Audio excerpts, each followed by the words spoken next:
聊新闻，观天下，紧跟新闻第一线。大家好，我是李玉。大家好，我是晨曦。今天是5月7号，星期四。首先来看一个突发消息，美军中央司令部刚刚是重磅回应，说美国海军的导弹驱逐舰在从霍尔木兹海峡前往阿曼湾的期间，拦截了来自伊朗的无端袭击，美军进行了自卫反击。美军是进一步说到，当时是特鲁克斯顿号、佩拉尔塔号和梅森号3艘驱逐舰途经霍尔木兹海峡的时候，伊朗方面是突然发射了多枚导弹无人机，对美军进行了突袭。而重点是，美军进一步澄清，美军的舰艇式并没有被击中。美军中央司令部还说，他们消除了来自伊朗的威胁，并且是打击了袭击美军的伊朗军事设施，包括导弹和无人机发射基地、指挥控制中心以及情报侦察点。美国中央司令部还强调说，美方并不寻求局势升级，但是仍然保持部署的状态，随时准备自我防护。那么这就打脸了之前伊朗国家广播电视台的报道，声称是美军袭击了霍尔木兹海峡的一艘伊朗油轮之后，伊朗军向美军的导弹驱逐舰发射了导弹，导致美军受损。我们在上期节目当中其实也说到了这个问题啊，也就是说，在美军回应之前，伊朗方面的说法还是存疑的。那现在从美方的回应来看，主要还是伊朗革命卫队遭受了损失。另外还有一个消息也是被证实是假消息了，就是塔斯尼姆通讯社引述知情人士的消息，宣称伊朗海军使用导弹和爆炸无人机袭击了霍尔木兹海峡附近的3艘美国驱逐舰。那说到这儿就出现了一个问题，也就是伊朗是在美国正常进行执法行动的时候去发射导弹进行无端袭击，让局势瞬间升级。那这会不会成为把美国和伊朗重新推回热战的那个引爆点呢？我们也邀请观众朋友们和我们一起讨论。如果您认为美国和伊朗双方会重返热战，请您评论1；如果您认为双方仍然会继续维持停火，不至于全面开战，请您评论2。那其实从目前公开的报道来看呢，这一次也并不是美军主动发起攻击的，而是伊朗方面在美军执行对霍尔木兹海峡的既定封锁还有巡航任务期间进行挑衅，突然的发射导弹和无人机，对3艘美军驱逐舰发动了袭击。那么这一次美军的后续也不只是拦截了，而是直接反攻了伊朗的导弹基地、无人机发射点，还有指挥中心和情报设施。那这种打击规模看起来可能是已经带着一点军事升级的味道了。同时美军的部署呢也是并没有放松，我们看到这边布什号航母还有20多艘军舰是仍然在波斯湾执行这个封锁任务，电子作战机呢也是持续的出动，这代表说美军一直是维持着高强度的战备的。那么再加上现在沙特和科威特也是重新允许美军使用当地基地还有领空了，那美军之后不管是派军舰护航还是增加空中行动，都会变得更加方便。也就是说，美军在霍尔木兹海峡的军事行动空间正在重新扩大。那么如果接下来伊朗还是持续对海峡内的美军或者商船进行挑衅的话，美军恐怕是很难再停留在有限反击的阶段了。但是其实有一个重磅爆料啊，是美国媒体福克斯新闻的记者放出来的消息，他就引述了一名美国高级官员的话，就说美军袭击了伊朗的格什姆港和阿巴斯港，但是重点是这次打击并不意味着战争重启，也并不代表4月7号美国总统川普宣布的停火协议终结。所以我看到有分析是说，目前的这个迹象反而是显示出美国仍然是在刻意的避免重返热战。首先，如果说这个消息属实的话，那美方就是在对外去释放一个信号，就是说这次的打击还是控制在了有限的军事行动的范畴之内的，而不是全面战争。那其次呢，从战略层面来看的话，美国目前是并没有启动大规模战争所需要的前置条件，就比如说像军力集结，或者是盟友全面动员，或者是战事经济准备。反而呢，美国是在积极的推动和伊朗的停火协议。所以目前来看，美军主动重返热战的这个可能性好像并不高。确实是这样。总结来看，这2种说法都有一定道理。那么观众朋友们，您更认可哪一种观点呢？欢迎留言一起讨论。那在这里还是请各位观众朋友点赞并订阅新闻第一线频道，当然也推荐您打开小铃铛，这样就可以收到最新的节目提醒通知，不会错过重大突发消息。您的支持也是我们不断更新的重要动力。是，感谢观众朋友的支持啊。那在美军的反击行动之后呢，伊朗最高军事联合指挥部就扬言说，美国违反了停火协议，袭击了霍尔木兹海峡附近的2艘伊朗油轮，并在一些地区国家的合作下，对伊朗南部发动了空袭。伊朗方面还扬言说，将会在波斯湾进行报复行动。而就在今天，美国和伊朗正式的正面交火的同一时间呢，梅尔通讯社也报道说，根据阿拉伯的消息人士声称，阿联酋的阿布扎比发生了爆炸。目前还不清楚这起事件是否和伊朗方面的报复袭击有关。那么早些时候，伊朗的塔斯尼姆通讯社宣称，有迹象表明阿联酋采取了敌对行动。那伊朗随后就威胁阿联酋说，伊朗现在还没有证实发生了袭击事件，但如果阿联酋采取行动，阿布扎比就会付出代价。伊朗今天还扬言说，把阿联酋视为敌对国家。伊朗议会国家安全委员会的成员赫德里扬宣称，伊朗不再把阿联酋视为邻国，而是视为所谓的敌方基地。对，赫德里扬是声称，因为伊朗严重怀疑阿联酋的飞机摘下了国旗，然后袭击了伊朗。他还威胁称，今后伊朗将会像对待库尔德斯坦地区一样去对待阿联酋，并在必要的时候随时对阿联酋发动攻击。那么至于美军的部署呢？从今天下午美军中央司令部发布的一则推文就可以看出推文是写着一名美国海军水兵在布什号航母的飞行甲板上发出信号，一架美军现役最强大的电子作战机 EA-18G 咆哮者正在准备起飞，而布什号正在和20多艘美国军舰共同执行针对伊朗的封锁任务。没错，今晚德黑兰的战火似乎是被重新的点燃了。梅尔通讯社和米赞通讯社都是报道说，在德黑兰西部地区突然传出了爆炸声，还有当地居民报告说有导弹发射、爆炸和撞击事件的可能性。我们看到社交媒体传出的视频显示，在伊朗的阿巴斯港发生了剧烈的爆炸，现场是传出了巨响，随后呢火光冲天，可以看出爆炸是非常的剧烈。我们刚刚也提到了，说美军方面是已经证实了这些港口的爆炸都是来自于美军的打击。那么根据霍尔木兹通讯社报道，有5架美国空军 KC-135加油机已经从阿联酋起飞了。另外呢，至少是有4架加油机在以色列和约旦上空飞行，还有1架加油机是关闭了应答器，和地面失去了联系。伊朗国家广播公司声称，今天晚上在德黑兰以西的彼得加内听到的声音和防空系统测试相关，那似乎是在暗示这些不是来自美方的打击。而这个彼得加内是位于德黑兰以西的50公里，正好是伊朗革命卫队的导弹基地所在地，所以也有人怀疑这是伊朗试图掩盖真相情况的做法。那么伊朗的导弹基地呢，很可能已经成为了打击目标。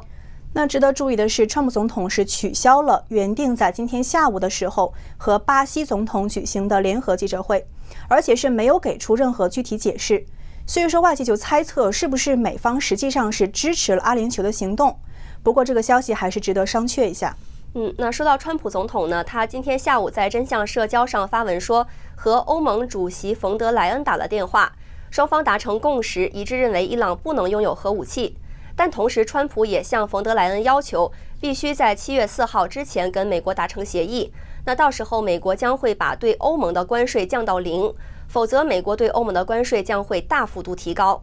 那就在中东的战云密布之际，《华尔街日报》报道，沙特阿拉伯和科威特在今天解除了对美军使用他们的基地以及领空的限制，这代表着这2个关键的海湾盟国在政策上的重大转变。这也意味着是美国护送商船通过霍尔木兹海峡的自由计划，最早就可能在这个礼拜就能恢复执行了。不过在同一时间，半岛电视台引述了一位美国官员的话，并且报道说，《华尔街日报》关于美国要重启自由计划来重新开放霍尔木兹海峡的报道并不准确。那我们也知道之前沙特和科威特是为了避免的卷入这次伊朗战争，那或者是说担心遭到报复，所以说这2个国家都限制了美军从他们境内去发起攻击或者是侦察的行动。下面再来关注最新的谈判情况。根据以色列第12频道引述一位美国高级官员的话报道，如果美国总统下周末结束中国访问回国之前，伊朗还不能跟美国达成协议，美国将会再次动用军事选项。报道还说，白宫预计将在这个周五，也就是明天收到伊朗的回应。然而，伊朗外交部发言人巴盖伊在今天仍然宣称，核问题将会暂时的排除在伊朗和美国的谈判之外。他还扬言，伊朗的最高领袖穆杰塔巴是正在管理所有涉及伊朗国家利益的事务，而且还说，任何行动没有经过他的批准都不得执行。而如果伊朗方面在核问题上仍然不松口的话，在本周内双方达成协议的概率就会大大降低。那么，川普总统带着协议前往中国也几乎是很难实现了。不过，这也可能成为美国和中共谈判的筹码之一。那再来关注一下来自英国相当敏感的一则国安消息，也是中共间谍在海外被定罪的又一起丑闻。周四，英国伦敦的老贝利刑事法院对一起备受关注的间谍案作出了裁决。有2名拥有中英双重国籍的男子涉嫌替香港当局以及替中共在英国秘密监视流亡海外的港人和民主人士，被陪审团裁定有罪。根据路透社引述当地媒体的报道，他们最高是可能获刑14年。这起案件引发的震动是相当的大，因为这是英国国家安全法在2023年正式生效之后第2次动用新法处理外国势力渗透案件。英方也借此释出了明确的讯号，对中共的跨境监控、海外施压开始强制反制。根据大纪元时报报道，被定罪的这2个人，一个是65岁的袁松标，另一个是40岁的魏志良。袁松标的背景很特殊，他曾经是香港退休警官，后来担任香港驻伦敦经济贸易办公处的办公室经理。检方就认为他在整个行动里扮演联络和协调的角色。而魏志良的身份更让英国安全部门高度警觉。他曾经在英国边防部队工作，那也是做过伦敦市警察局特警。2020年底开始，他在希斯罗机场担任着边境管理官员，因此能够接触到大量的外国公民资料库。结果检方发现他涉嫌滥用职权，非法登入英国的内政部系统，搜寻特定人士的资料。检察官在庭上就直接指出，2人的任务就是替香港政府乃至中共进行影子警务行动。什么意思呢？简单来说就是在英国境内秘密地追踪、监视和搜集香港异议人士的动向，包括他们住在哪里、跟谁来往、参加什么活动、如何联络彼此，甚至是日常行程都成了被监控的目标。而被锁定的人物呢，很多都不是普通人。其中最受瞩目的就是流亡英国的香港民主活动人士罗冠聪。香港当局曾经对他是发出了100万港元的悬赏，约合10万英镑，希望获得他的行踪与拘捕线索。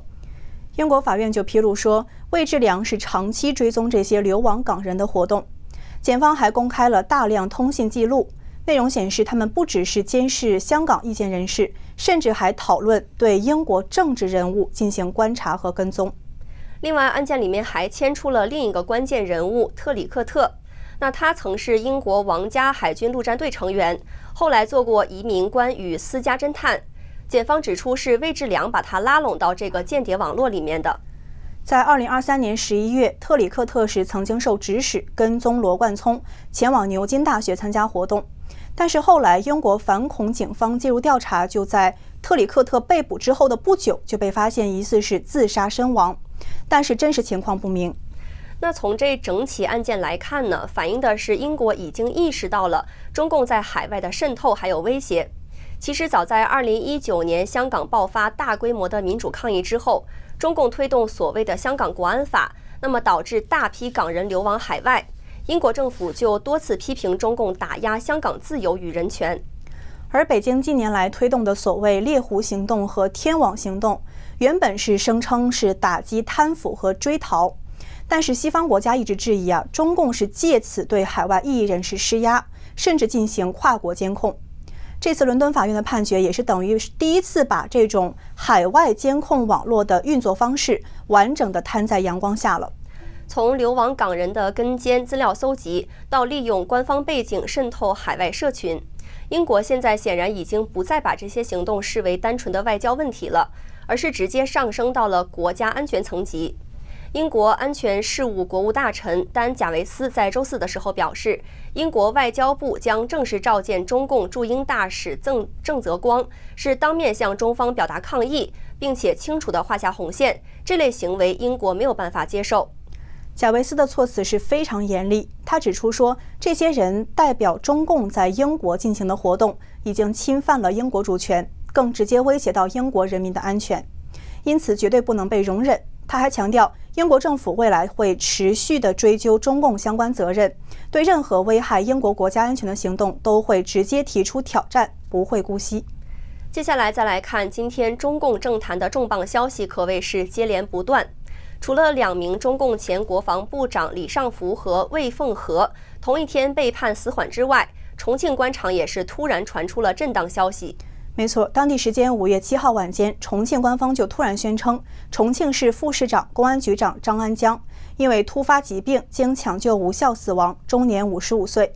但是值得注意的是，官方通报非常简短，并没有交代具体的病因，也没有说明其发病的经过。那这种语焉不详的表述就立刻引发了外界的各种猜测。没错，就在消息公布之后，海内外的中文圈立刻就炸锅了。目前网络上流传最多的版本是张安江疑似是跳楼身亡，甚至在海外 X 平台上还有多个账号都爆料说他是从重庆市公安局大楼15楼坠楼而死。不过这些说法我们目前还没有办法核实。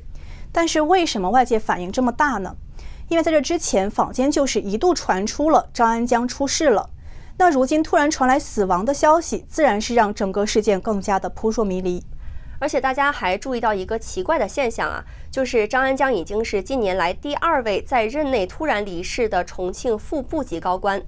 那么上一位是重庆市委副书记任学锋，他在2021年的时候突然死亡了，而官方是在3天之后才通报他这个死亡消息。所以现在外界对重庆的官场的这个联想其实是非常的敏感。那我们看到，其实公开资料是显示，张安江是长期在甘肃任职，2019年底调往重庆之后，仕途是一路上升，到了2023年出任重庆市副市长，2024年兼任公安局长。也就是说，张安江真正掌管重庆公安系统，其实也就大约是2年时间。所以死亡消息传出之后是再次引爆舆论对其职位的热议。因为从2012年王立军突然闯入美国领馆事件之后，这已经是第4位出事的重庆市副市长兼公安局长。那除了他和王立军之外还包括何挺、邓辉林，这2个人也是先后落马了。所以外界普遍就疑惑，重庆公安局长这个位置是不是真的带着某种魔咒呢？其实这背后反映出来的还是重庆特殊的政治环境。独立时评人蔡胜坤先生今天就发文说，在重庆这种政治博弈极其激烈的地方，高官的任何非正常死亡都很容易让人们联想到畏罪自杀、被灭口，甚至是更加深层的政治斗争。因为重庆它不只是直辖市，它是长期被视为中共权力斗争的重要风暴眼。是，的确是这样的。那么从重庆前市委书记薄熙来时代开始，到后来官方持续强调所谓的肃清流毒，整个重庆官场还有警界其实经历了好几轮的大清洗。很多人不是被卷进了权力斗争，就是最终被斗争所吞没。所以现在外界也在关注，在前几任局长接连出事之后，下一个还会有谁敢接替这个位置？对，蔡胜坤就形容说，重庆公安局长这个位子已经是变成了权力蜜糖包裹着的政治毒丸。换句话说，无论张安江之死最终被定性为是自杀还是他杀，这起事件都是再次暴露出了重庆官场内部的高压和动荡。是，不仅如此就在今年3月底，重庆市长胡恒华突然落马，当时就已经是让外界感到是非常不寻常了。是。因为在中共的官场，一个地方的市委书记和市长通常是被视为地方权力核心的1把手还有2把手。那如果核心班子接连出事，市委书记几乎不可能全身而退的。而重庆市的现任市委书记是袁家军。更关键的是，袁家军还身兼中共中央政治局委员，属于中共高层的核心梯队了。那如今张安江是被认为是他提拔和重用的重要干将之一。而已经落马的胡恒华，此前也是和袁家军有着密切联系。这种情况下，外界自然会把焦点集中到袁家军身上。那么按照中共官场的惯例一旦地方高层接连出现所谓的非正常变动，作为地方第一负责人的这个市委书记，往往就会被当局追究，也就是所谓的带班子不利。那么也就是说，重庆官场上下一个遭殃的，不排除是现任市委书记袁家军。对此，也有分析认为，重庆如今已经成了中共高官的政治绞肉机。那接下来袁家军还能自保多久？新闻第一线也会持续跟踪。那么，观众朋友们，您认为重庆政坛接下来还会不会出现更大的人事动荡呢？欢迎您在评论区留言写下观点，感谢您的参与。那最后再来看美中关系。近日，有一位美国政府高级官员向路透社表示说，川普政府对中共放缓接收在美国非法滞留的中国公民表示很不满，正在考虑对等实施签证制裁。美国国务卿卢比奥在本周召开白宫记者会的时候，对大纪元记者提问的回答也是证实了这一点。这位要求匿名的官员呢，就告诉路透社，中共在2025年初通过包机和商业班机接收了大约3000名被遣返者。然而，在过去的6个月里，中共就放慢了这个接收的速度。最后一次遣返是去年的6月9号，那一共是有122名中国非法移民被遣返回中国大陆。根据这名官员透露，目前美国境内有超过10万名非法滞留的中国人，其中超过3万人已经收到了美国政府下达的最终遣返令，1500多人是已经被美国政府拘留了，等待遣返。而美国并没有要求中共承担遣返相关的费用，只是要求中共当局可以为被遣返者提供旅行证件，并批准美国海关与边境保护局包机遣返被遣返者，费用也由美国来承担。那这个要求其实听起来是合情合理啊。是。然而我们看到中共政府对此却是一直毫无作为。对此呢，这位官员就表示说，如果中共不加强在遣返方面的合作，美国将考虑提高中国人申请美国签证的现金保证金金额，并且拒绝发放更多的签证，同时在边境设置更多的入境限制。美方官员还表示说，这将危及守法的中国公民未来的美国之旅。事实上，多年来中共是一直拒绝接收美国希望遣返的数万名非法滞留的中国公民，最早甚至可以追溯到2001年。那随着非法移民的增加，美国是曾经多次提出遣返要求，却都被中共以身份核实困难为由不予配合。所以说，中国也是长期被美国列入了不合作国家名单。是，中共还曾一度因为2022年8月时任美国众议院议长佩洛西访台，中断了和美国在非法移民遣返等领域的合作。期间，美国国务院就根据《移民和国籍法》第243条款，对中国实施了签证制裁，来惩罚中共不接收遣返人员的行为。佩洛西访台，用7国集团外长公开声明的话来说就是进行国际旅行是正常和例行的，而中共却战狼式的威胁他不准到访台湾，就扬言说，如果佩洛西执意要去，那中共军队不会坐视不管，会带来灾难性的后果。然而最后佩洛西还是成功到访台湾了，中共在国际上也是丢了一个大人，最后被中断和美方的合作来公报私仇。分析认为，中共这么做一方面是害怕中国民众通过佩洛西访台这件事意识到国际社会对台湾主权的认可和支持。那么另一方面呢，是因为佩洛西还在台湾会见了多名曾经遭到中共打压的活跃人士，其中就包括6·4学生领袖乌尔开西。所以中共就害怕民众以此为出发点去探究被中共掩盖的历史真相。那中共的报复行动是直到2023年11月份的时候，美国前总统拜登在旧金山和中共党魁习近平见面之后才有所收敛。中共是宣称恢复和美国在执法领域的合作，并在2024年3月30号允许第1架载有少数被遣返者的包机降落在了辽宁沈阳。而在川普总统第2任期上任之初，中共嘴上是宣称只要通过核实确认是中国公民，中共就愿意接受这个遣返公民。然后呢，后来的事实证明，中共并没有他嘴上说的那么老实。我们知道接收被遣返者是川普总统当时在竞选的时候提出的这个核心议题之一。那么川普总统自从去年年初重返白宫以来，一直是在重点打击非法移民，对于不接受遣返的国家加征关税，实施制裁。没错，比如说在去年1月26号，当地时间周日早上，哥伦比亚拒绝载有遣返非法移民的美国军机降落，迫使军机是原路返回了美国。川普总统当天就宣布对来自哥伦比亚的商品加征25%关税。美国国务院也是宣布了对哥伦比亚的一系列制裁措施，包括禁止哥伦比亚政府官员、盟友和支持者入境美国并吊销签证，以及在入境点对所有哥伦比亚国民和来自该国的货物加强检查。结果当天中午，哥伦比亚当局就迅速妥协了，宣布派出总统专机到美国来接回这些非法移民。那么在第二天，白宫还发布声明指出说，哥伦比亚政府已经同意川普总统提出的所有条件，包括不受限制地接收所有被美国送回的该国非法移民。因此，针对哥伦比亚的制裁措施呢，也将暂时搁置。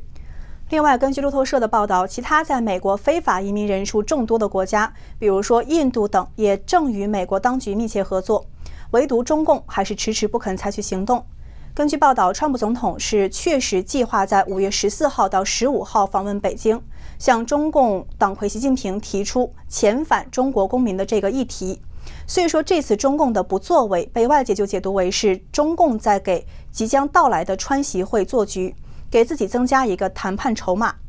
而在奥巴马政府时期呢，美国当局就曾经表示，他们认为中共是故意拖延给这些被遣返者发放新的旅行证件，要么是不愿意接收这些人，要么是把这个问题视为与华盛顿谈判的筹码。然而，中共这种利用中国国民当自己的挡箭牌和美国谈判的做法，很多网友是嗤之以鼻。一些网友就嘲讽说，中共对国民挑挑拣拣，说中国不需要人吧，这些年又拼命催生，说他需要吧，又不愿意去接受国民回国。那中共就是这样，一点都不从人权角度思考问题。当然，中共宣传的就是所谓的斗争哲学和党性大于人性嘛，而人权呢，从来就不是中共会考虑的问题，反而是谁敢提人权，就会变成被中共打压的重点。一位网友就感叹说，用国民当代价和筹码，中共这把锤子镰刀下手可真狠。那至于中共为什么不接受遣返，一位网友就直言，与其说是中共不愿意接受，不如说是中共不敢接受。因为一旦接收了，就证明了中共治下的中国公民在大量逃离中国，偷渡到美国，中共也就没有办法再继续宣称所谓的社会主义优越性了。所以说，中共肯定是不敢接收的。